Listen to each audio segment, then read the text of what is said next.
angasan. Pero ayos lang kasi ito ang gusto kong lakaran. Nagulat sila biglang lumipad yung akala nilang basahan. Teka muna, dahan-dahan, huwag masyadong malakas. Pumuputok na sa loob kasi maraming palabas. Baka meron dyang galit pero hindi lang nila malabas. Hindi kasi ako makasarili kaya pati sila hinila pataas.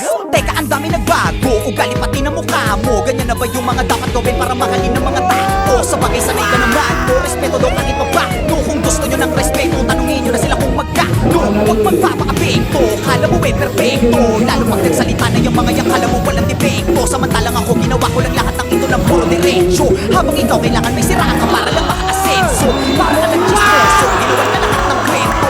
Isang ang kupal na manunulat yan, puro ka lang invento. Tinabakan, hinangasan, sinabihan, umalis na lang ako rito. Nilabanan, hinayaan, kaya ngayon ako na ang pagpaborito.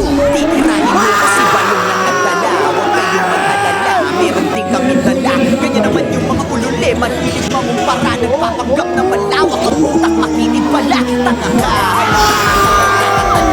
ako'y guro ng awa lang, kaya ka nakapasa. Kaya mo lang magaling na kulang ka pa sa tasa. Kung titira ng pambilis, naiintindihan ka ba? Simula ko na to, kung paano, wala para bumakas sa mga tao. Kaya ko tumira kasi iba, tinitigan mo ko sa mga panahon na wala ko. Nakikita sa malayo, pero di ko nanigilang mga bayo. Pinaninig malinaw na malabo, pero di nyo makikita ang naktago.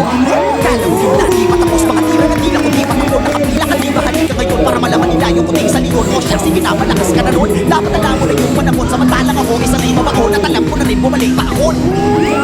Gusto ko yung sa industriya na parang mahirap